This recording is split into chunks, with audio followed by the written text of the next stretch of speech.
Hey everyone, how's it going? Thought I'd make a video. Just got my new autel, the maxisys 906 BT. Got it a couple days ago. I think I paid $12.99 on Amazon. I own a mobile diagnostics business and been doing it for a long time. Started out back with the OTC tools and then Snap-on, and nothing really ever impressed me too much. Then I went to the launch system, which it was okay, but had a lot of quirks. Then I found the autel, which kind of it blew me away at what it could do. Started out with a 908. Then last year I got the 905, the mini. A lot of features on the 908 were exactly the same, but the mini was half the price. And I'm the kind of person that instead of paying $600, $800 for a new subscription, I just buy a new tool every year. I do, put a lot of wear and tear on them. I'm out there in the field every day programming. First bit of advice I would give you is don't buy like the Pro that comes with the J2534, because not a lot of OEs endorse it. I do flashing on a daily basis, and for the difference in price, you can get like the Bosch MasterTech. I also have the Cardac Plus, which I use a lot. The MasterTechs, actually, you can get them pretty cheap, and it's a great tool. And a lot of OEs, like the IHDS for Honda, it works with GM, GDS2. You can program Fords, but that's a whole different ball game. Today we're just talking about the scanner. So I was kind of concerned when I started looking into it, because there wasn't a whole lot of information out there. I fell in love with the maxisys mini, and then I noticed they came out with the ms906 non-Bluetooth, and a lot of the coding wasn't there. Now, for someone that just does, your everyday mechanics, that might be fine, but for me, I do a lot of coding. I put airbag modules in a lot of cars. I make keys. I'm a registered locksmith. So I wanted to make sure that the 906 had all the features of the mini, and the mini was an amazing tool. I mean, I used it day in and day out. I could set up brand new programmable modules in Fords without having to buy a subscription.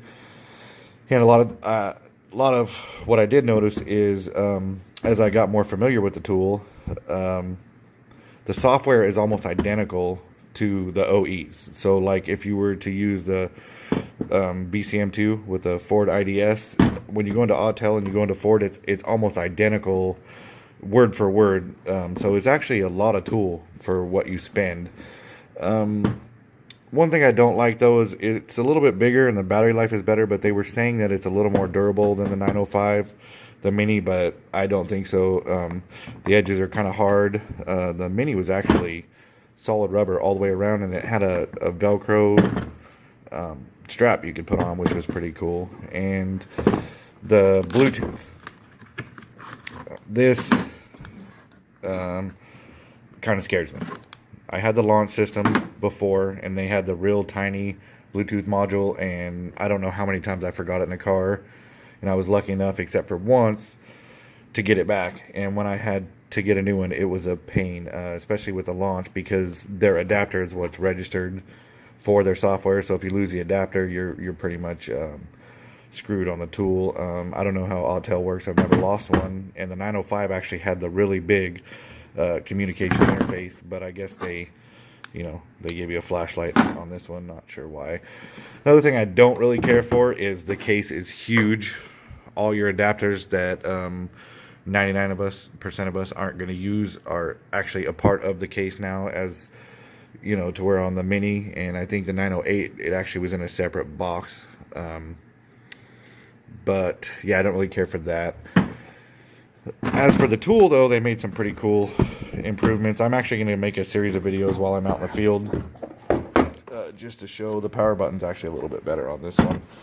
But some of the things I do like is they added, also this was supposed to be a USA model tool that I bought on Amazon, but it actually has a million like brands you're never going to see, a Cherry or you know, some photons, Geelys. I have no idea. I've never worked on one of those cars, but there actually is a way to go in and remove them, which I did. So when I go into my diagnostics, they're not just clouding up everything. You know, I just went basic European, Asian cars, stuff that I've actually worked on before. One thing I do like though is they actually took the service feature out of separated it from the diagnostics. So if you want to do programming on certain parts of the car, you can go right into service. And another cool thing I noticed was, where's it at here? Function viewer. If you want to look for a particular function on a car, you can actually go in, search the car, and see if it's something that this tool will do. And other than that, I don't really notice much difference in the software. Like I said, I was kind of worried about it because they were pretty vague on the description, and everything I found online said that some of the coding features, I know on the non-Bluetooth one, you lose a lot of the coding. But my main concern was I didn't want to buy the newer 906 and lose features of the Mini, which they're all here, plus some, which is great, and the battery life is awesome as well. You have the shop manager, and it's also got the maxisys.